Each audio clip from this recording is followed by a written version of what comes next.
고린도전서 12장 12절부터 31절까지 말씀입니다. 몸은 하나인데 많은 지체가 있고 몸의 지체가 많으나 한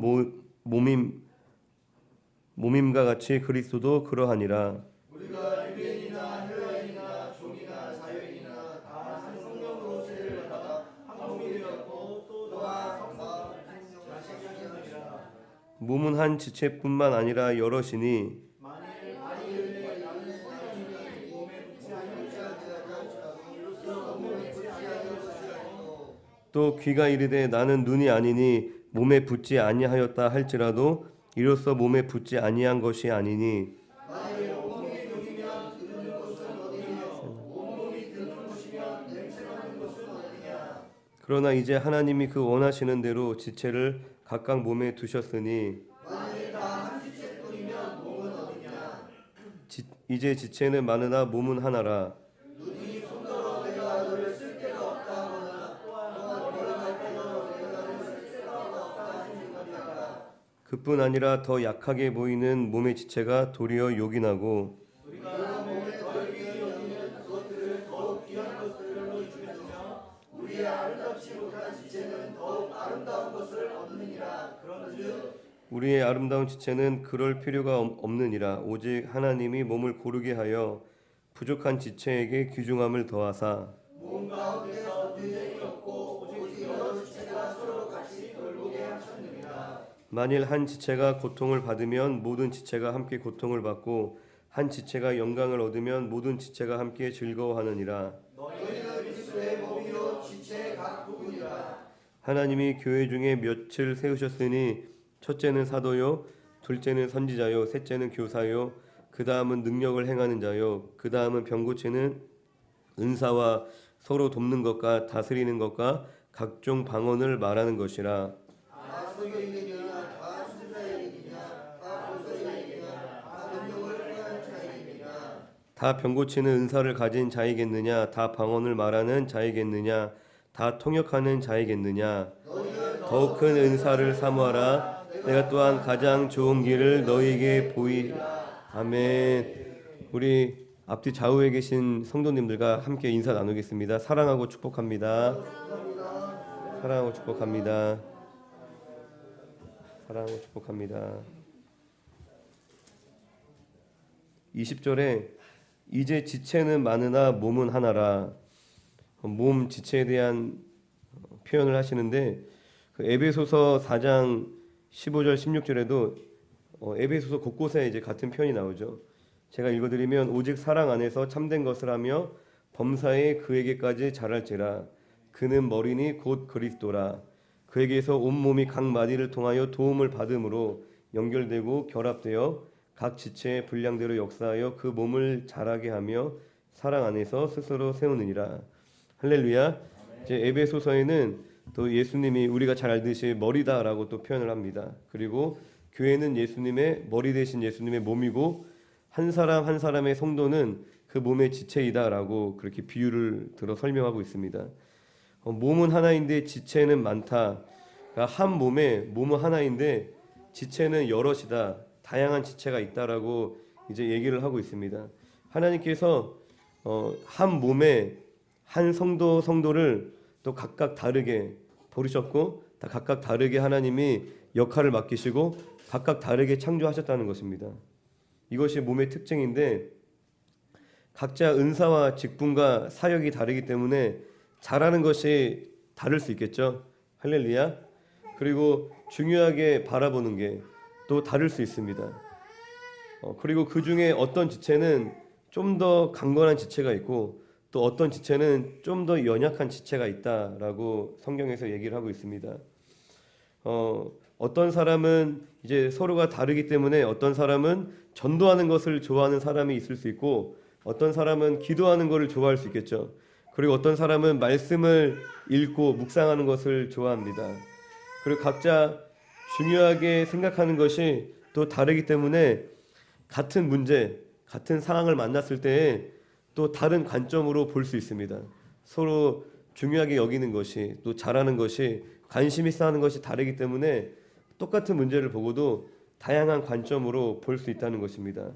어떤 한 사람이 잘못을 했는데 예를 들어서 그 사람을 보고 이제 불쌍한 마음이 드는 사람이 있고 그리고 그 사람을 봤을 때 무엇이 문제일까 그 원인을 또 분석하는 사람이 있고 또 그 사람에게 그 따끔하게 또 훈계하고 그 잘못을 잘 고쳐주는 사람이 있습니다.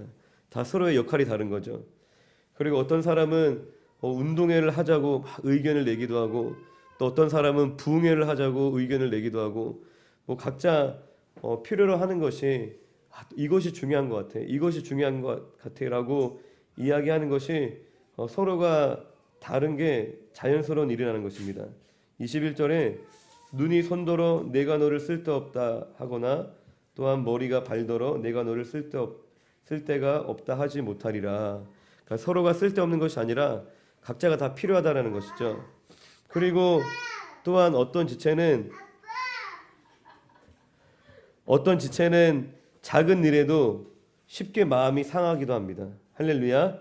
그리고 어떤 지체는 마음이 지체도 있겠죠.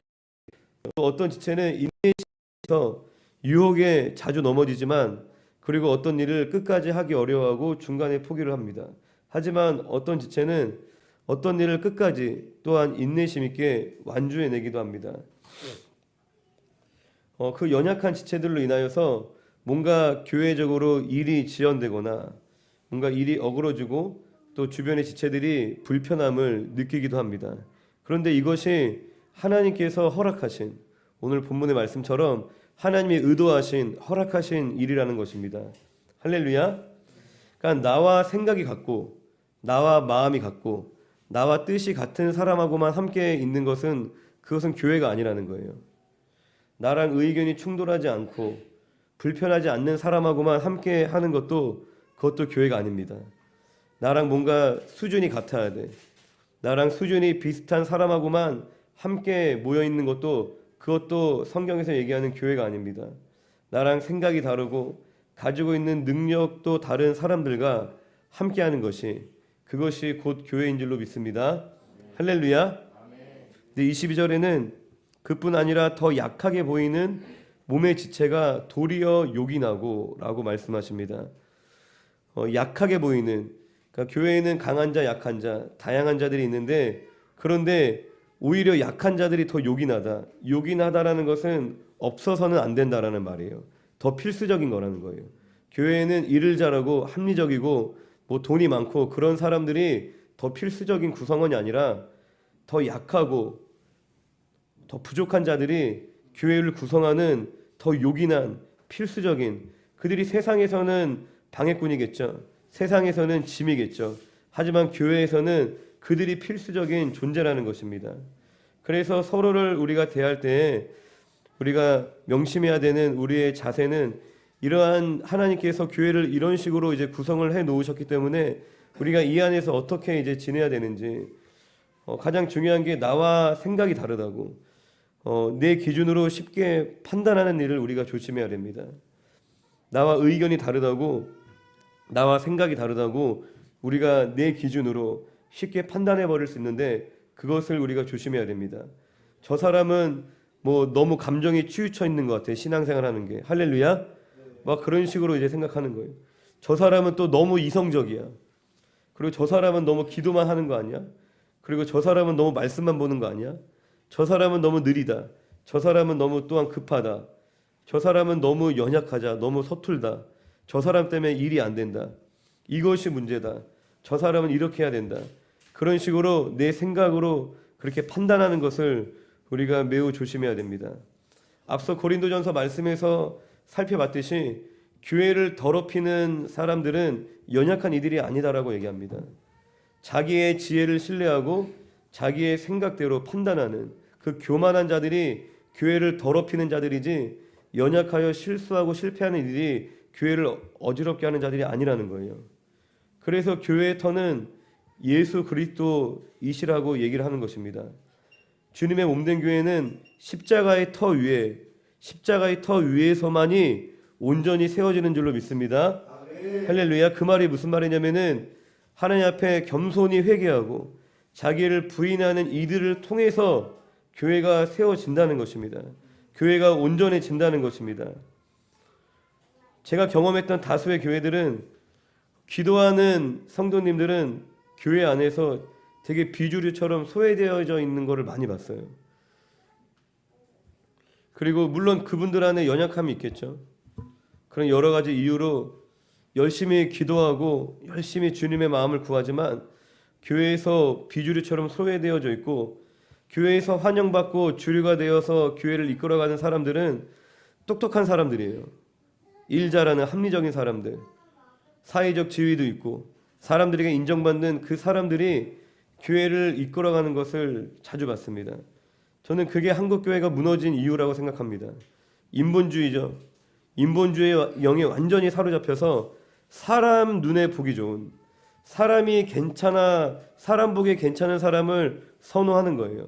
하나님 보시기에 괜찮은 사람이 아니라, 예수님을 머리로 둔 사람이 아니라 사람 보기에 괜찮은 사람을 선호하고 사람 보기에 합당한 일을 하면서 교회는 힘을 잃어갔다고 생각합니다.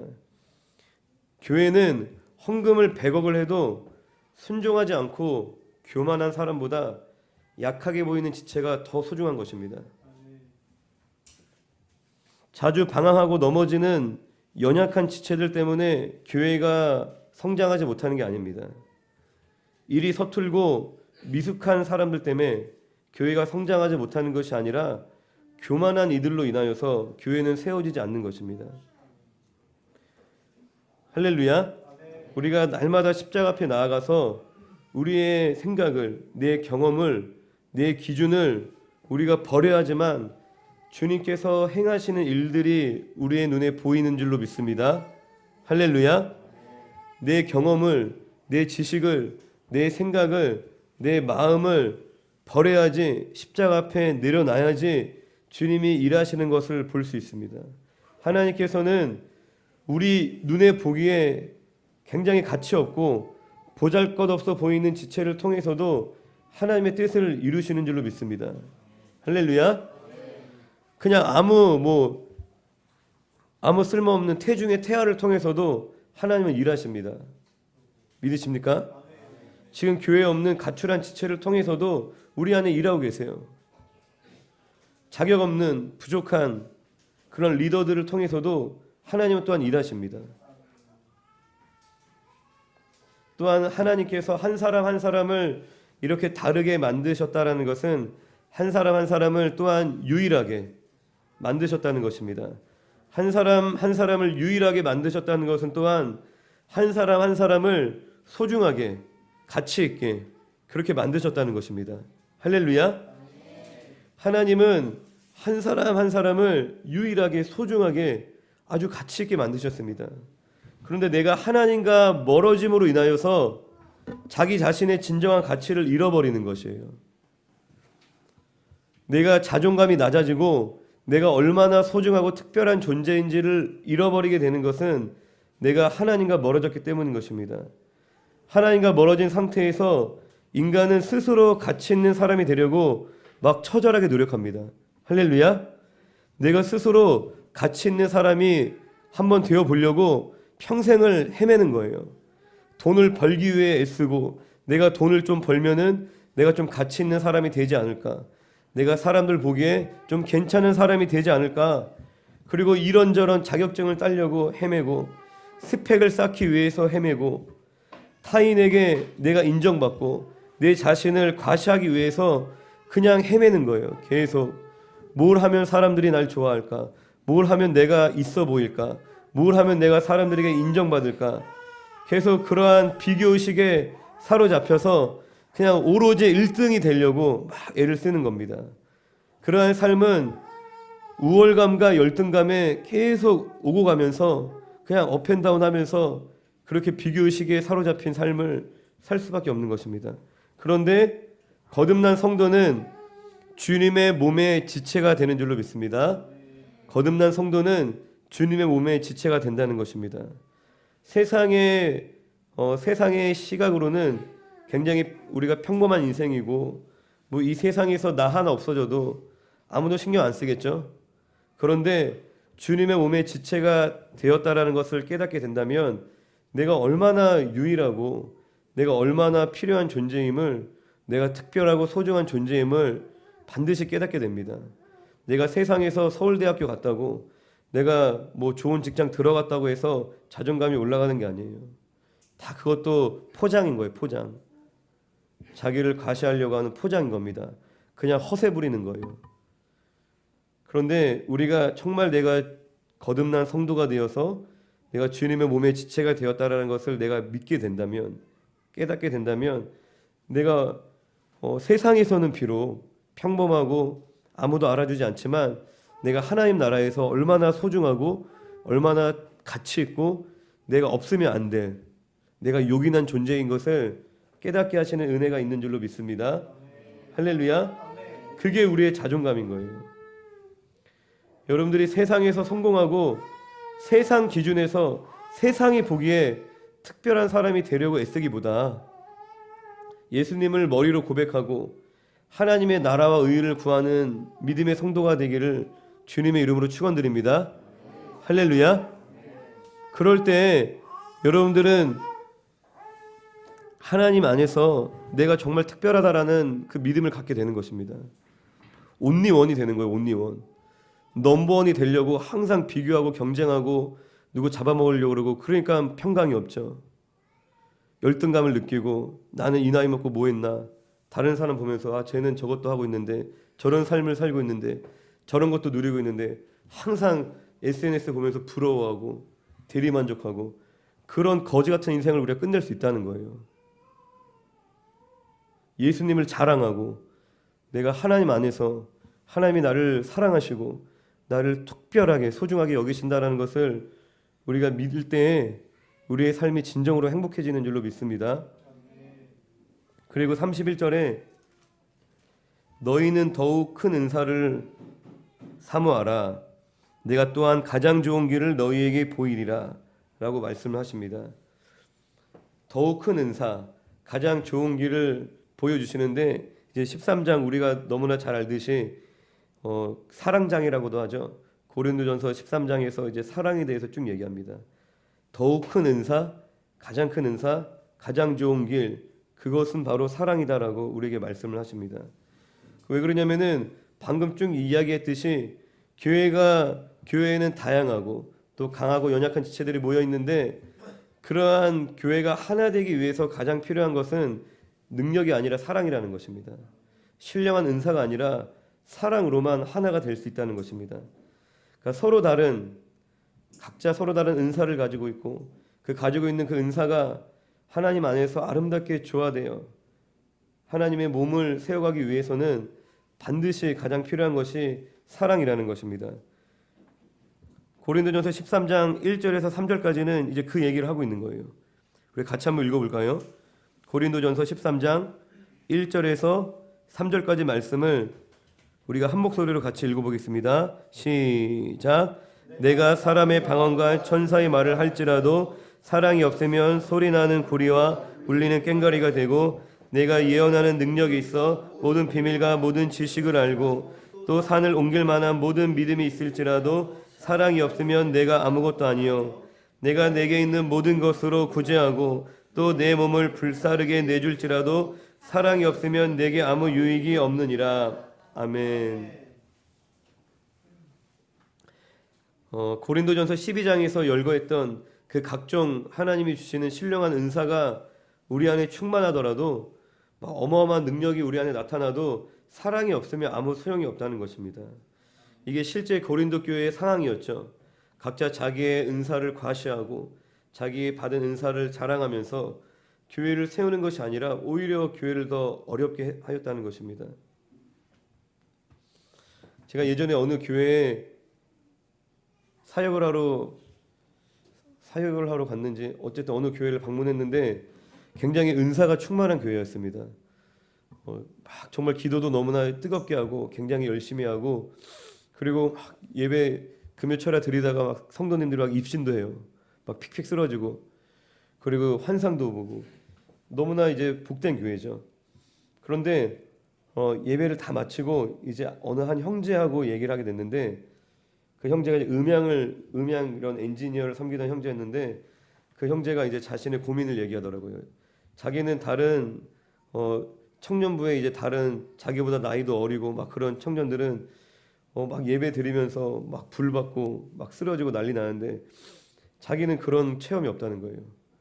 그런 것이 없어서 굉장히 속상해하고 그리고 되게 열등감을 가지고 있더라고요. 그러니까 실제로 그 교회 안에서 그런 영적 체험이 없는 그 형제가 신앙도 굉장히 뭔가 낮은 차원에 있는 사람인 것처럼 비춰지고 있었던 거죠. 할렐루야. 그런데 그냥 뭐 오래 본 건 아니지만 그 형제의 모습이 제 눈에는 그 누구보다 귀하게 보였어요. 왜 그러면은 그 형제는 계속 묵묵하게 겸손하게 자기 자리에서 사랑하고 있었습니다. 다른 지체들을 섬기고 다른 지체들이 예배를 잘 드릴 수 있도록 도와주고 하나님께서 더 중요하게 여기시는 것은 성경에서 이야기하듯이 가장 좋은 것은 우리가 사랑하는 것입니다. 할렐루야. 교회의 사명이 또한 예수 그리스도를 전하는 것이 사명이죠. 그런데 이 또한 신령한 은사가 아닌 우리가 사랑할 때에 예수님이 영광을 받으십니다. 요한복음 13장 35절에 너희가 서로 사랑하면 이로써 모든 사람이 너희가 내 제자인 줄을 알리라. 우리가 서로 사랑할 때 와 저들이 그리스도인이구나. 정말 예수님이 살아계시는구나. 하나님이 살아계시는구나 라는 것을 모든 사람들이 깨닫게 된다라는 것입니다. 병을 고치고 기적을 행할 때만 아는 것이 아니라 진정으로는 사랑할 때 그들이 고백하게 된다라는 것이에요. 금요일 날 우린이네 집에 이제 갔다 왔는데 우린이 아버님하고 통화할 기회가 많이 있었어요. 그 전까지. 이제 보통은 그렇게 통화하게 되면은 복음을 어떻게 전할까 이제 그런 고민을 많이 하거든요. 기회를 이제 어떻게 예수님 이야기를 한마디라도 할까 이 아버지한테. 당연히 교회 안 다니실 텐데 그래서 뭐 교회는 가보셨냐, 뭐 예수님은 들어보셨냐, 아니면은 뭐 통하면서 뭐 기도해드리겠다 막 그런 무슨 말을 할까 이제 고민을 하는데 이상하게 우린이 아버지하고 통화할 때는 그런 마음이 안 들더라고요. 그냥 통화만 하고 항상 그냥 끊었어요. 그냥 걱정하시지 말라고 뭐 이제 그런 이야기하고 그리고 이제 그냥 따로 중보기도만 해드렸었는데 근데 금요일 날 이제 하나님이 좀 마음을 주셔서 그 집에 방문을 하게 됐습니다. 방문해서 교제하면서 왜 하나님이 그동안에 막 들이대지 않게 하셨는지 막 복음을 전하려면 뭐 전하겠죠. 좋아하든 싫어하든. 근데 왜 안전하게 하셨는지를 알게 되었어요. 그러니까 대화하면서 이제 우린이도 그 자리에서 처음 들었는데 아버님이 막 마음이 열리셔서 자기 얘기를 많이 하시더라고요. 그러면서 교회를 예전에 10년 이상 다녔다는 얘기를 하시는 거예요. 다 예수님에 대해서도 모르시지 않는 거예요. 근데 그 얘기를 한 번도 안 하신 거예요. 그러면서 왜 교회를 그럼 지금 안 다니시냐 여쭤봤더니 섬기셨던 교회 목사님이 막 도박을 하셨다고 하더라고요. 그래서 그 일로 교인들이 실망하고 본인도 이제 그 일로 인해서 교회를 떠나게 되었다. 그러니까 목회자에 대한 상처가 있는 거죠. 그러니까 그 시골에서 얼마나 순수하게 신앙생활 하셨겠어요. 그러니까 지금 봐도 막 그냥 눈물 날 것처럼 너무 순수하신데 그 목회자에 대한 그런 상처와 불신이 있으셨는데 어쨌든 이제 방황하는 우린이를 저희가 이제 계속 그래도 기도해주고 기다려주고 저희 공동체가 몇 년 동안 꾸준히 돌봐주는 그 모습을 보시고 이제 마음을 여신 거예요, 저희에게. 그래서 우린이가 이제 집에 갈 때마다 그때 저 있는데도 막 계속 그런 얘기 하더라고요. 예수님 영접해라, 목사님 왔으니까 막 계속. 그러니까 얼마나 근데 너무 귀해요, 그 마음이. 아버지, 사랑하는 아버지가 예수님 믿었으면 하는 마음에 얼마나 교회 가라, 예수 믿어라 수없이 얘기를 했겠어요. 근데도 한 번도 얘기를 안 하셨던, 본인이 예수를 알고 있다, 교회를 다녔었다, 그 과거의 이야기를 이제 저희가 방문했을 때 그렇게 마음을 여시고 이제 꺼내 주셨습니다. 그 우린이 새 어머니도 뵀는데 또 처녀 때까지 교회를 계속 다니셨다고 얘기를 하시더라고요. 어쨌든 우리는 그 자리에서 멘붕이 온 거예요. 아예 아무것도 모르는 줄 알고 막 했는데 나보다 오래 다녔네 하면서 막 멘붕이 와갖고 그 다음부터 그 하나에 꽂히면은 진행이 안 되잖아요. 계속 그 이후에 다른 얘기 하는데도 계속 그 얘기를 하고 있는 거예요. 왜 그 얘기 안 했냐 자기한테. 어쨌든 그러면서 우리네 아버님하고 이제 그 어머니께서 저희가 이제 식사하고 교제하는 동안에 계속 얘기하시는 게 본인들은 아무것도 해준 게 없다고 우리네한테 막 그러면서 계속 눈시울을 붉히시더라고요.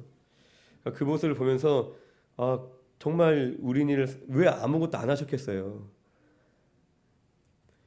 그러니까 그분들의 그 마음이 되게 막 크게 전달이 되고 느껴졌습니다. 근데 우리네 할머니도 교회를 굉장히 열심히 다니셨고 돌아가셨던 또 지금 병원에 입원하고 계신 우리네 큰아버지도 아직도 하루에 3번씩 기도하시는 신실한 성도님이시라는 얘기를 전해 주셨어요. 우리는 엄청난 믿음의 가정에서 자란 갑자기 하루아침에 3대째 답으로 하는 거야. 3대째네. 와 대단하다. 뭐 어쩌면 할머니 그 이상부터 그 이전부터 교회를 다니셨을 수도 있겠죠. 엄청난 믿음의 유산을 물려받은 그리고 그 아버지가 그 집을 막 손수 다 지으셨다고 황토로 막 지으셨더라고요. 막 그 얘기하시면서 이 조그만 집에 예전에는 막 10명 가까이 살았다고. 그것도 금시초문인 거예요. 언제요? 근데 막 할머니, 할아버지, 막 큰아빠, 막 친척들까지 해서 옹기종기 너무 유복하게 그 자라왔었더라고요.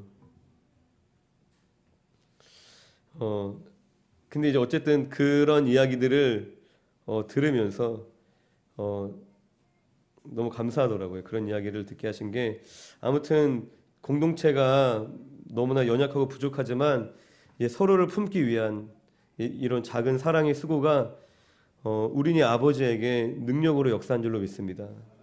우리가 물론 말로 전하고 선포해야 될 때도 필요하지만 이 사랑으로 인해서 하나님께서 구원받는 백성을 더하시는 줄로 믿습니다. 그리고 고린도전서 13장 이제 4절부터는 이제 사랑에 대해서 이제 구체적으로 설명을 합니다. 우리가 많이 잘 아는 말씀인데 이 고린도전서 13장에서 이야기하는 사랑은 이제 하나님 사랑에 대한 설명이죠. 하나님의 성품을 이제 이야기를 하고 있는 건데 그래서 이 사랑은 우리의 인격에서 나오는 것이 아닙니다. 우리의 노력으로 흉내낼 수 있는 것이 아니라 하나님에 대한 진실한 믿음, 하나님과 온전한 관계 안에서 그 하나님의 사랑이 우리의 삶을 통하여서 흘러나올 때 우리 안에 이러한 사랑이 열매 맺는 줄로 믿습니다.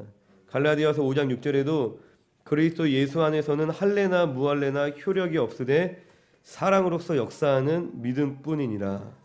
예수 믿는 그 믿음은 이 사랑으로 역사하는 사랑으로 열매 맺는 그 믿음이라는 것입니다.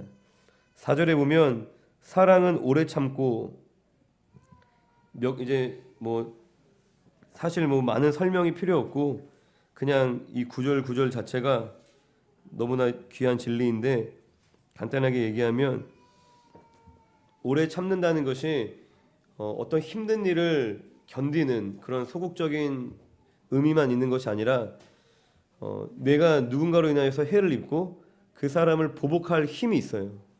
내가 보복할 수 있어 얼마든지. 하지만 그럼에도 불구하고 그것을 자제하는 그러한 적극적인 의미까지 이 오래 참고에 포함이 되어 있습니다. 그러니까 말씀드렸던 것처럼 우리를 오래 참으신 죄인을 끝까지 참으시고 전혀 삼아주신 하나님의 마음, 하나님의 성품을 나타내고 있는 거죠.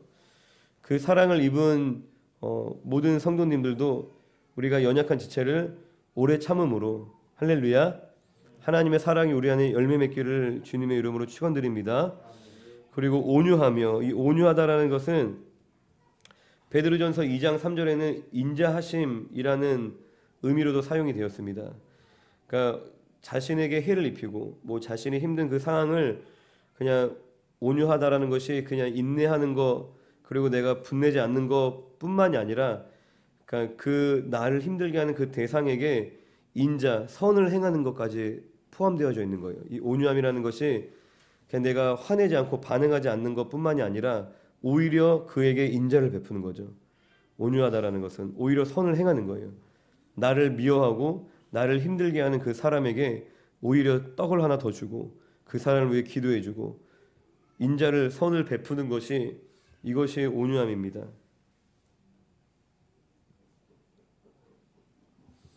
나머지는 쭉 넘어가서 시기하지 아니하며 자랑하지 아니하며 교만하지 아니하며 이제 다 이게 점진적인 거죠. 우리가 시기하면 또 자랑하게 되고 또 그로 인하여서 교만하게 되는데 사랑이 없을 때 이러한 삶이 나타난다는 것입니다. 내 안에 사랑이 없을 때 누군가를 시기하고 또 자랑하고 교만한다는 것입니다. 그리고 또 한 가지 좀 의미의 설명이 필요한 게 무례히 행하지 아니하며 이 무례히 행하지 아니한다라는 것이 공정하게 대하지 않는다는 것을 의미하는 겁니다. 막 거칠게 예의 없이 행하는 그러한 의미만을 얘기하는 것이 아니라 더 본질적인 의미는 공정하지 않게 사람에게 부당한 대우를 하는 것을 이제 무례히 행한다라고 얘기를 하고 있습니다. 그러니까 우리가 이제 나와 친한 사람, 그렇지 않은 사람을 차별하여서 대할 때가 있잖아요.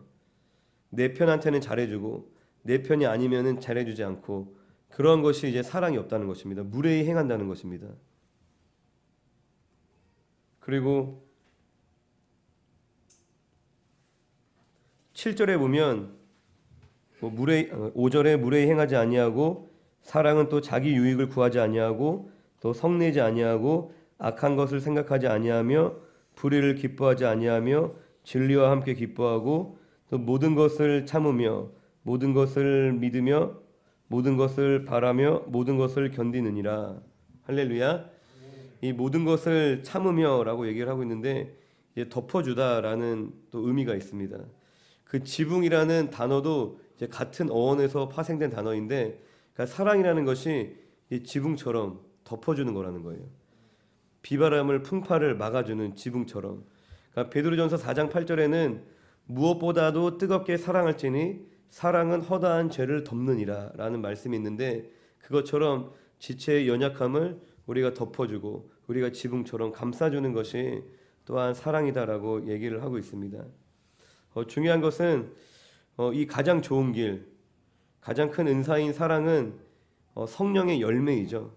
12장에서는 이제 성령의 은사를 나열했는데 가장 큰 은사라고 하는 이 사랑은 또한 성령의 열매입니다. 갈라디아서 5장 22절에 오직 성령의 열매는 사랑과 희락과 화평과 이렇게 쭉쭉쭉 얘기하고 있죠. 할렐루야. 그러니까 성경에는 성령의 은사가 나오고 성령의 열매가 나옵니다. 그 은사와 열매의 차이점이 있는데 우리가 이제 12장에서는 앞서 은사를 쭉 이야기했고 열매에 대한 구절들을 찾아보면은 마태복음 7장 말씀을 같이 한번 봅시다. 마태복음 7장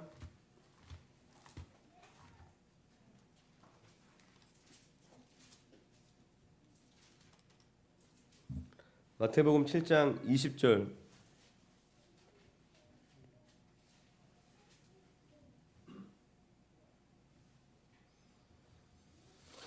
20절부터 23절까지 같이 읽어보겠습니다. 시작. 이러므로 그들의 열매로 그들을 알리라. 나더러 주여 주여 하는 자마다 다 천국에 들어갈 것이 아니요 다만 하늘에 계신 내 아버지의 뜻대로 행하는 자라야 들어가리라.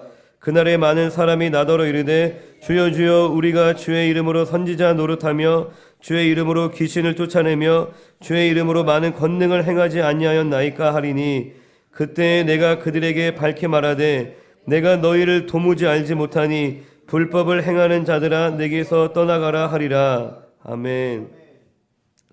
20절에 그들의 열매로 그들을 안다.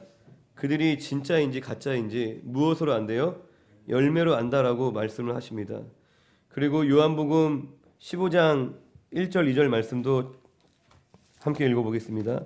요한복음 15장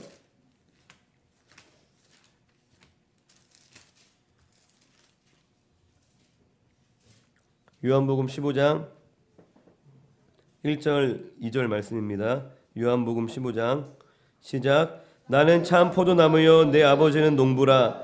물은 내게 붙어있어 열매를 맺지 아니하는 가지는 아버지께서 그것을 제거해 버리시고 물은 열매를 맺는 가지는 더 열매를 맺게 하려 하여 그것을 깨끗하게 하시느니라. 아멘. 열매를 맺지 아니하는 가지는 아버지께서 그것을 제거해 버리신다라고 말씀을 하십니다.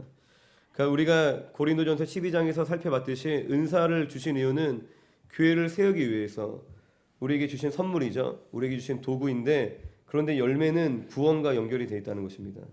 은사는 우리가 사용하는 도구, 하나님 주신 선물인데, 열매라는 것은 우리가 하나님 앞에 내가 진짜인지, 내 믿음이 참인지 거짓인지 하나님이 판단하는 그 기준이 열매라는 것입니다. 내가 그러니까 은사가 많아도 열매가 없으면은 구원받지 못한다는 거예요. 할렐루야. 신령한 은사가 우리의 삶에 많이 나타나도 내 삶에 열매가 없으면 구원받지 못한다는 것입니다. 우리가 그럼 진짜 사모해야 되는 게 뭐죠? 열매이죠. 우리가 진짜로 사모해야 되는 것은 열매 맺는 것입니다. 우리의 삶이 신령한 체험과 능력을 사모할 것이 아니라, 물론 그것도 사모해야겠죠. 우리가 주님의 몸된 교회를 세우는 것이 우리의 사명이고 부르심이기 때문에.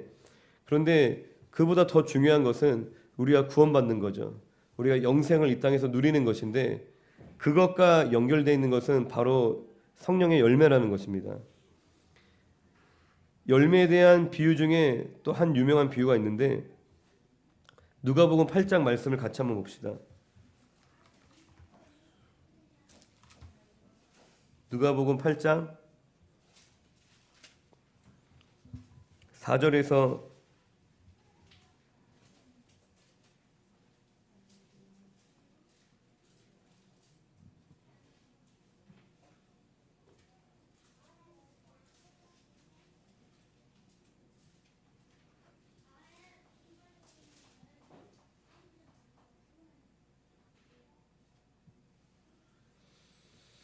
4절에서 8절까지 한번 같이 읽어보겠습니다. 시작. 각 동네 사람들이 예수께로 나와 큰 무리를 이루니 예수께서 비유로 말씀하시되, 씨를 뿌리는 자가 그 씨를 뿌리러 나가서 뿌릴새 더러는 길가에 떨어짐에 밟히며 공중의 새들이 먹어버렸고, 더러는 바위 위에 떨어짐에 싹이 났다가 습기가 없으므로 말랐고, 더러는 가시떨기 속에 떨어짐에 가시가 함께 자라서 기운을 막았고, 더러는 좋은 땅에 떨어짐에 나서 100배의 결실을 하였느니라. 이 말씀을 하시고 외치시되 들을 귀 있는 자는 들을지어다. 아멘. 씨 뿌리는 비유를 통해서 열매를 맺는 원리를 말씀을 해주십니다. 할렐루야. 아멘. 우리가 주여 주여 하여도 우리 안에 열매가 없으면 하나님께서 우리를 모른다라고 말씀을 하신다는 겁니다. 내가 주님의 이름으로 선지자 노릇을 하고 주님의 이름으로 귀신도 내어쫓고 많은 권능을 행하여도 주님이 우리를 모른다, 불법을 행하는 자들이다라고 내게서 떠나라, 그렇게 말씀을 하신다는 거예요. 우리 고린도전서 13장 1절에서 3절까지 또한 읽었던 것처럼 천사의 말을 한다 할지라도, 산을 옮길 만한 믿음이 있어도, 내 몸을 막 불사르게 내어주어서 많은 사람들을 구제하여도 사랑이 없으면 나에게 아무 유익이 없다는 것입니다. 열매 맺는 것이 굉장히 중요한데, 방금 읽었던 누가복음 8장을 다시 보면 10절에 보면 하나님 나라의 비밀을 아는 것이 너희에게는 허락되었으나 다른 사람에게는 비유로 하나니, 이거는 그냥 중요하진 않은데, 이제 예수님이 비유를 사용하실 때 그 비유를 두 가지 기능으로 사용하십니다. 하나는 그 의미를 더 잘 설명하기 위해서 비유를 드실 때도 있고, 또 하나는 그 의미를 감추기 위해서 비유를 사용하실 때도 있다는 것입니다. 근데 여기서 10절을 읽어보면은 이 비유는 의미를 감추기 위해서 비유를 사용하셨다라고 얘기를 하고 계십니다. 11절을 보면 이 비유는 이러하니라. 씨는 하나님의 말씀이요. 그러니까 하나님의 말씀이 뿌려져서 열매를 맺는 비유를 하고 계신 거죠. 그런데 열매를 맺지 못하는 경우들이 이제 설명이 되고 있습니다. 제가 간단하게 이 본문을 자세하게 이제 풀진 않고 간단하게 말씀드리면 12절을 같이 한번 읽어볼까요? 12절 시작. 길가에 있다는 것은 말씀을 들을 자니 이는 마귀가 가서 그들이 믿어 구원을 얻지 못하게 하려고 말씀을 그 마음에서 빼앗는 것이요. 열매를 씨를 뿌렸어요. 예배를 드린다는 거죠. 교회 안에 얘기하는 겁니다. 설교를 듣는데 말씀을 보았는데 말씀을 들었는데 열매 맺지 못하는, 곧 뭐죠? 구원받지 못한다는 거예요. 왜 그러냐면은 길가와 같대요. 말씀을 들은 자니 이에 마귀가 가서 그들이 믿어 구원을 얻지 못하게 하려고 말씀을 그 마음에서 빼앗는다라고 말씀하십니다. 할렐루야. 우리가 좋은 말씀을 들어도 마귀에게 그 말씀을 빼앗기면 구원받지 못한다고 12절에서 얘기를 하고 있습니다. 할렐루야. 마귀가 우리에게 어떻게 역사하죠?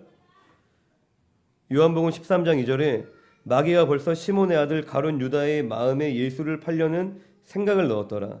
우리에게 생각을 넣는다는 것입니다. 생각을 넣어서 우리 안에 있는 하나님의 말씀을 빼앗는다는 거예요. 할렐루야. 그러니까 내 안에 하나님의 말씀이 들어왔어.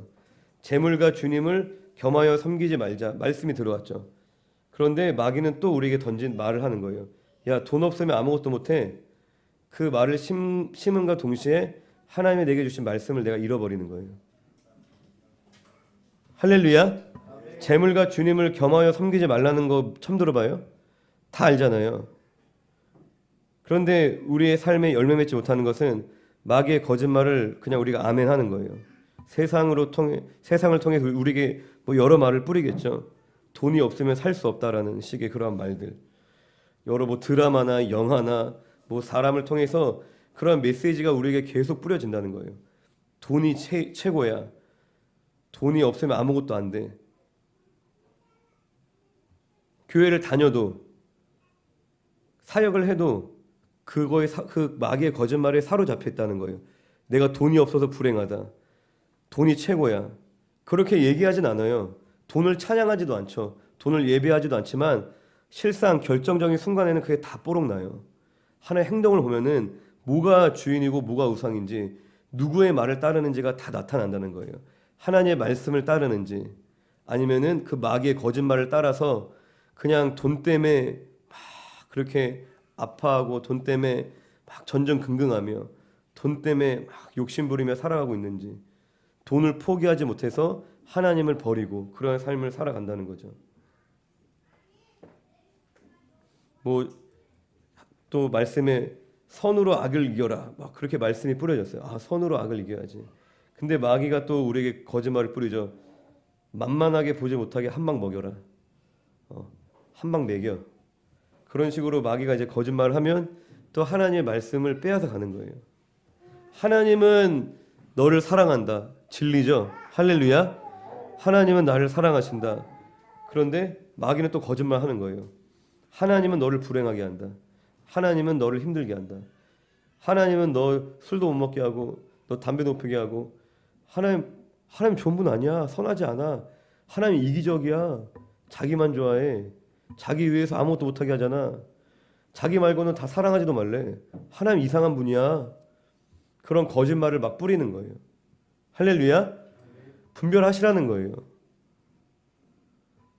그 거짓말에 속아서 마귀의 목적은 뭐예요? 요한복음 10장 10절에 그렇죠. 우리에게 도둑질하고 우리를 죽이고 우리를 멸망시키는 게 마귀의 목적입니다. 다 알려주셨어요. 하나님께서. 마귀의 수작이 뭔지. 살인하는 자요, 거짓말하는 자요, 우리 참소하고. 마귀의 거짓말이 뭔지, 진리가 뭔지, 진리가 뭔지 비진리가 뭔지 우리가 알면서도 마귀의 거짓말을 따라간다는 거죠. 그러면 그들은 열매를 맺을 수 있어요? 열매를 맺을 수 없다는 것입니다. 야고보서 4장 7절에 그런즉 너희는 하나님께 복종할지어다 마귀를 대적하라 그리하면 너희를 피하리라. 두 가지를 우리가 기억해야 됩니다. 복종하고, 할렐루야. 따라합시다. 복종하고 대적하자. 복종하고 대적하자. 복종한다는 것은 항복하는 것입니다. 항복. 먼저는 우리 마음이 결정해야 돼요. 내가 하나님의 말씀을 따라 살겠습니다. 내 고집과 내 아집과 내가 바라는 것이 있죠. 인간은 언제나. 그런데 내가 하나님 앞에 항복하는 거예요. 하나님께 내가 항복하고 내가 복종하기로 결정을 먼저 하셔야 됩니다. 내가 주님 뜻대로 내가 살겠습니다. 내 삶을, 내 인생을 주님께 드리겠습니다. 예수님을 이제 나의 삶의 주인으로, 나의 삶의 주관자로, 내 인생의 운전대를 내가 움켜쥐고 내 고집과 아집과 내 방식대로 내가 살아가는 것이 아니라 주님께, 완전하신 주님께, 나를 사랑하시는 그 선하신 주님께 나의 삶의 운전대를 내어드리겠습니다. 내 순간순간의 소소한 결정도 내가 주님께 다 결정권을 드리겠습니다. 주님, 나의 삶의 주인이십니다. 이 고백을 먼저 해야 되는 거예요. 그리고 나서 마귀를 대적해야 됩니다. 할렐루야. 그래야지 마귀에게 말씀을, 씨앗을 빼앗기지 않는 것입니다. 우리가 복종하고 또 마귀를 대적함으로 열매 맺는 삶이 되시기를 주님의 이름으로 축원드립니다. 13절에 바위 위에 있다는 것은 말씀을 들을 때에 기쁨으로 받으나 뿌리가 없어 잠깐 믿다가 시련을 당할 때에 배반하는 자요. 할렐루야. 결국에는 열매 맺지 못하는 이 케이스도 결국에는 배반한다는 거예요. 구원받지 못한다는 얘기를 하고 있는 겁니다. 말씀을 들어요. 듣기는 교회도 다니고 말씀도 들어봤어요. 그리고 말씀을 기쁨으로 받았대요. 은혜도 받은 거예요. 와, 기쁘다. 그런데 뿌리가 없대요. 잠깐 믿다가 시련이 찾아오면은 또 배반한다는 것입니다. 잠깐 믿다가 또 어려움이 찾아오면은 또 떠난다는 거예요. 할렐루야. 왜요? 왜 말씀이 뿌리 내리지 못해요? 바위이기 때문에. 그 밭은 곧 우리의 마음이죠. 돌처럼 바위처럼 굳은 마음이기 때문에 그 말씀이 깊이 뿌리 내리지 못한다는 것입니다. 에스겔 36장 26절 27절 말씀을 제가 읽어드리면, 또 새 영을 너희 속에 두고 새 마음을 너희에게 주되 너희 육신에서 어떤 마음? 굳은 마음을 제거하고 부드러운 마음을 줄 것이며. 할렐루야. 다시 한번 읽어드리면, 새 영을 너희 속에 두고 새 마음을 너희에게 주되 너희 육신에서 굳은 마음, 바위 같은 마음, 돌 같은 마음을 제거하고 부드러운 마음을 줄 것이며, 또 내 영을 너희 속에 두어 너희로 내 율례를 행하게 하리니 너희가 내 규례를 지켜 행할지니라. 그러니까 성령을 주셔서 우리 안에 굳은 마음을 제거하시고 새 마음을 주신대요. 그 목적이 뭐예요? 주님의 율례를 지켜 행할 수 있도록 하기 위하여서, 우리가 열매를 맺는 삶을 살아가게 하기 위하여서 우리에게 성령을 보내셔서 우리 안에 굳은 마음을 제거해 주신다는 것입니다. 돌 같은 마음, 그것이 매몰찬 마음이라고도 해석이 되는데, 어쨌든 성령님께서는 우리 안에 굳은 마음을 제거해 주십니다. 할렐루야. 내 마음이 돌처럼 굳어 있다는 것은 어쩌면 성령을 받지 못한 것입니다. 말씀을 듣고 기뻐했어. 은혜도 받고 깨달았어. 그런데 성령을 받지 못한 거예요. 그래서 마음이 돌처럼 굳어 있기 때문에 말씀이 우리 안에 깊이 뿌리 내리지 못한다는 것입니다. 14절에 가시떨기에 떨어졌다는 것은 말씀을 들은 자이나 지내는 중 이생의 염려와 재물과 향락의 기운이 막혀 온전히 결실하지 못하는 자요. 할렐루야. 세 번역으로 보면은 근심과 재물과 인생의 향락, 그러니까 결국에는 세상을 끊지 못한 거죠. 할렐루야. 세상을 끊지 못한 거예요. 할렐루야. 아멘. 예수님을 믿기로 결정하였지만 세상을 끊지 못한 거예요. 세상과 주님을 겸하여 섬기고 있는 것입니다. 세상 즐거움도 필요하고 세상 쾌락도 필요한 거예요. 내가 세상에서 성공도 해야 되고 세상 명예도 필요한 거예요. 그러니까 세상으로부터 뭐가 와요? 근심이 오는 거죠. 재물에 대한 욕심이 그 안에 있고, 또 세상 세속적인 쾌락을 즐기니까 어떻게 됐대요? 기운이 막힌대요. 기운이 막혀서 그 나무를 자라나지 못하게 한다는 것입니다. 기운이 막 올라와서 그 나무가 쭉쭉쭉 자라나야 되는데 더 이상 성장하지 못하고 결국에는 열매를 맺지 못한다는 것입니다. 예배도 드리고 기도도 하고 말씀도 보고 은혜도 누리지만, 할렐루야, 그런데 세상을 끊지 못하였기 때문에 이게 마지막 때의 성도들의 특징이죠. 시집 들고 장가가고 먹고 마시고 사고 팔고. 할렐루야. 사람들은 죄로 여기지 않는 것들이에요. 하지만 죄냐 아니냐는 비윤리 비도덕이 아니라 예수님을 따르느냐 따르지 않느냐인 거죠. 어느 방향으로 살아가느냐인 거예요. 세상 지금 보편적으로 세상이 봤을 때는 큰 문제가 없어. 술 먹는 게 왜 죄야? 내 돈 내고 내가 술 먹는데. 영화 보는 게 왜 죄야? 내 돈 내고 내가 영화 보는데. 시집 가고 장가 가는 게 왜 죄야? 다 하는 거잖아. 내가 누구에게 피해 줬어? 누구에게 상처 줬어? 그게 왜 죄야? 죄라는 거예요. 그것이 나의 삶의 목적이라면, 내가 사명을 이뤘다면, 내가 예수님을 따르지 않는다면 그것이 죄라는 것입니다. 내가 세상과 버타여 살아가고 내가 세상을 사랑한다면 그 안에 아버지의 사랑이었고 우리는 하나님과 원수된다고 성경에서 얘기를 하고 있습니다. 할렐루야. 다시 한번 우리가 말씀을 듣고 은혜를 받고 주님을 따르기로 여러분들이 결단을 하였어도 여전히 세상을 즐기고 재물의 욕심에 사로잡혀 있으면 기운이 막힌다는 것입니다. 영적인 힘을 잃는다는 거예요. 그냥 번개불이라고 하나요? 잠깐 타올랐다 꺼지는, 삶이 바뀌지 않는다는 거예요. 쉽게 얘기해서. 마지막으로 15절에 좋은 땅, 우리가 15절 말씀을 같이 한번 읽어보겠습니다. 시작. 좋은 땅에 있다는 것은 착하고 좋은 마음으로 말씀을 듣고 지키어 인내로 결실하는 자니라. 아멘. 우리가 열매 맺는 좋은 땅에 있다는 것은 간단하게 이제 두 가지로 얘기할 수 있습니다. 좋은 마음이 필요하고, 그리고 말씀을 듣고 지키고 인내한다. 할렐루야. 이 두 가지로 정리를 할 수 있어요. 일단 좋은 마음이 필요해요. 좋지 않은 마음은 아까 읽었던 바위 위에 말씀이 뿌려진 것과 같이 그런 굳은 마음이 있다는 거죠. 그런데 이 마음을 제거해야 된다라고 합니다. 근데 아까 에스겔 36장의 말씀처럼 우리 안에 굳은 마음을 제거해 주시는 분이 누구세요? 성령님이세요. 정확하게 얘기하면은 성령님이 우리 안에 오셔서 우리의 마음을 변화시켜 주신다는 겁니다.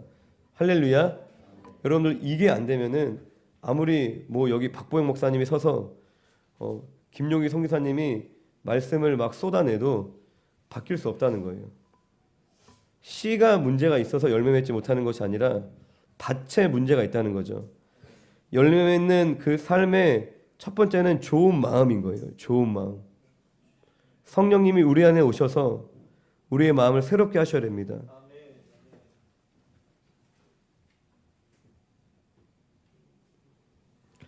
우리의 내면을 만지시는 것이 하루아침에 되는 일은 아닙니다.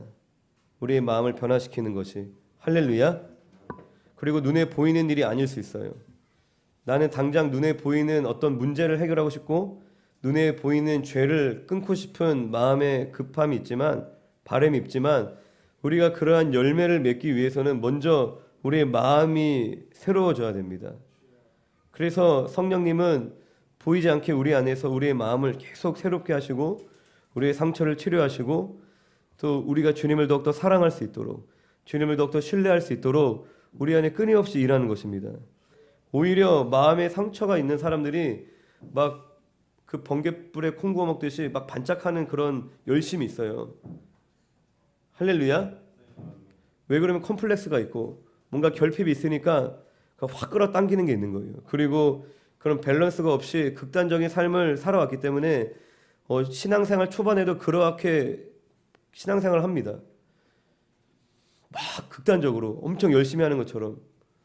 그런데 그걸 지속하지 못해요. 금방 식어버려요. 금방 나가 떨어져요. 잠깐 자기 안에 어떤 불안함이 크기 때문에 은혜를 맛보고 그 불안함을 채우기 위해서 막 열심히 또 주님을 찾는데 그것은 신앙생활이라고 이제 본질적인 영생을 누리는 거다라고 얘기할 수는 없는 거죠. 근본적으로 그 마음이 새로워지지 않고서는 계속 그런 반복인 거예요. 신앙생활이 막 반짝 뜨거워졌다가 또 차갑게 식어버리고 안정감이 없이 뭔가 막 극단적으로 막 뭐에 꽂혀서 열심을 내다가 또 포기해버리고, 그러니까 지속적으로 누군가를 신뢰하고 누군가를 사랑하지 못한다는 것입니다. 그리고 두 번째는 좋은 마음으로 말씀을 듣고 지키어 인내로 결실하는 자니라. 사실 이제 우리의 마음을 새롭게 하시는 것은 이제 성령님이 하시는 일이죠. 우리가 할 수 있는 건 아니죠. 그냥 우리가 성령님께 나를 내어드리는 것밖에 우리가 할 수 있는 게 없죠. 우리의 마음을 열고 우리를 내어드리는 거. 그런데 우리가 해야 되는 게 있습니다. 우리가 열심을 내야 되는 것이 말씀을 듣고 말씀을 지키고 말씀을 인내하는 것입니다. 할렐루야. 신앙생활에 여러분들 지름길이 없습니다. 우리가 이제 말씀 팔아서 장사하는 그런 세미나가 워낙 많아져 갖고 뭐 특별한 게 있는 것처럼 얘기해요. 뭐 대단한 게 있는 것처럼 뭐 이거를 알면은 뭔가 될 것처럼 얘기를 합니다. 그런 거 없어요. 그냥 말씀 팔아먹으려고 그냥 그렇게 포장하는 거예요. 똑같은 얘기를 막 바꿔 얘기하고 똑같은 얘기를 뭔가 특별하게 얘기하고 신앙생활에는 지름길이 없습니다. 여러분들 뭐 갑자기 뭐 능력 받는다고 뭐가 될 것 같아요? 갑자기 뭔가를 확 뛰어넘을 것 같아요? 엘리베이터 탄 것처럼? 그런 거 없어요. 계단을 올라가는 거예요. 그래서 공평한 거예요. 내가 다리가 한 개이던 다리가 없던 두 다리가 멀쩡하던 그냥 한 걸음 한 걸음 가는 거예요. 하나님은 최고를 얘기하지 않습니다. 너가 100m를 15초 안에 뛰어야지 구원받아. 그렇게 얘기하시지 않아요. 너가 최선으로 갔니? 다리가 두 개가 멀쩡히 있는 사람은 그냥 천천히 그냥 대충 조깅하듯이 뛰어도 100m 1분이면 가겠죠. 60초 안에 들어가겠죠. 그런데 두 다리가 없는 사람은 정말 손바닥이 피날 정도로 기어가도 1분 안에 못 들어가요. 그러면 이 사람은 1분 안에 들어왔다고 구원받고 이 사람은 1분 안에 못 들어왔다고 지옥 가고 그런 게 아니에요. 누가 천국 가요? 며칠에 걸려서 도달했어도 손바닥이 피나면서 간 그 사람이 구원받는 겁니다. 성실하게 묵묵하게 열매 맺기 위하여서 말씀을 듣고 지키고 인내했던 할 수 없는 걸 하라고 하시지 않아요. 두 다리 없는 사람에게 내가 부모도 없이 많은 상처받고 내 삶이 무너져 있는 사람에게 누구처럼 저렇게 살아라 그렇게 얘기하시지 않아요. 내가 갈 수 있는 그러니까 성화의 출발점이 다 다른 거예요. 어떤 사람은 예수 모르는데도 저보다 훨씬 더 인격 좋아요. 예수 믿지도 않는데도 저보다 훨씬 젠틀하고 훨씬 좋은 사람 많아요. 세상에 살면은. 그럼 그 사람들이 구원받을까요? 자기가 죄인인지도 모르고 성령도 받지 않는데 구원받아요? 되게 인간적인 생각을 하고 있는 거예요. 우리가 신앙생활 하면서. 어떤 사람은 평생 다리 없는 사람이 손바닥으로 기어가듯이 처절하게 눈물로 기도하며 주님 앞에 몸부림쳤지만 그 삶이 형편없는 삶일 수도 있다는 거예요. 여전히 방황하고 여전히 죄악 가운데 살아가는 모습일 수 있다는 것입니다.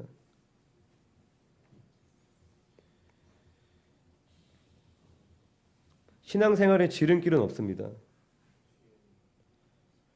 하나님이 뭐 강건적으로 역사하셔서 어떤 죄를 우리가 순간적으로 끊을 수는 있죠. 갑자기 막 담배를 피려고 하는데 막 계속 토가 나와서 막 담배를 못 피게 되고 뭐 그럴 수 있어요. 그런데 그렇게 역사하실 수도 있지만 그런다고 해서 내가 해야 될 몫이 적어지는 거 아닙니다. 우리는 계속 하나님 앞에 말씀을 듣고 지키고 인내하는 그 삶을 우리가 꾸준히 반복적으로 우리가 살아가야 됩니다. 내가 믿음의 가정에서 태어났다고 내 부모님이 목사라고 나를 위해 기도해 주는 사람이 많다고 더 빨리 가고 더 쉽게 가는 거 아니에요. 결국 똑같아요. 결국 하나님 앞에서 내 부모님이 예수님을 믿지 않아도 내 안에 연약함이 많다고 해도 결국 몫은 같다라는 것입니다. 여러분들이 주보에 나와 있는 체크리스트를 꼭 해보시기 바랍니다. 성실하게 계획만 세우지 말고 체크를 하시는 거예요. 내가 그렇게 했나 안 했나, 그렇게 살았나 못 살았나 계속 자기를 점검하고 나는 뭐 그런 거 안 해도 어느 정도 내 앞가림하고 난 돈도 벌고 뭐 그런 사람하고 내가 어떻게든 주님 닮아가 보려고 주님 따라가 보려고 몸부림치는 하나님 그 중심을 보십니다. 말씀을 정리합니다. 왜 나는 말씀이 믿어지지 않을까? 왜 나는 말씀을 지켜내지 못할까? 왜 수많은 말씀을 들었지만 내 삶을 바뀌지 않을까? 우리가 이러한 고민을 할 때가 많이 있습니다. 할렐루야. 그러니까 결과적으로 겉으로 드러난 내 모습이, 내 언행이 많이 급진적으로 바뀌지 않았기 때문에 우리가 그러한 고민을 하는 거예요. 또 그 연약함에 내가 넘어지고 또 다시 넘어지고. 그러나 우리가 기억해야 되는 것이 성령님께서 우리 안에서 우리의 마음을 지금도 좋은 밭으로 변화시키고 계시는 줄로 믿습니다. 내가 결과적으로 내가 대단한 신앙의 행위와 믿음의 결단을 하진 못하고 있을지라도 그래도 우리가 실망할 필요가 없는 것이 성령님이 내 안에 일하고 계신다는 거예요. 그분이 나의 마음을 하나님의 말씀대로 살아갈 수 있도록, 주의 말씀을 우리가 사모할 수 있도록 우리를 변화시키시고 우리 안에서 일하고 계신 줄로 믿습니다. 같이 합심하여 기도하기 원합니다.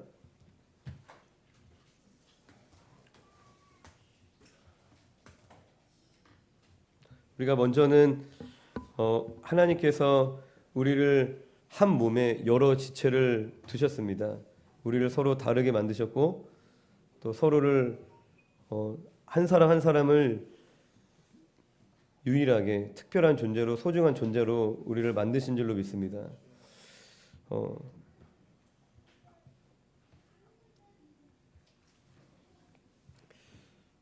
내가 하나님 안에서 얼마나 특별하고 소중하고 가치 있는 자임을 주님 깨닫게 하여 주시옵소서. 세상의 기준으로, 세상의 시선으로 우리 안에 혹여나 움츠려들고 우리가 상처받고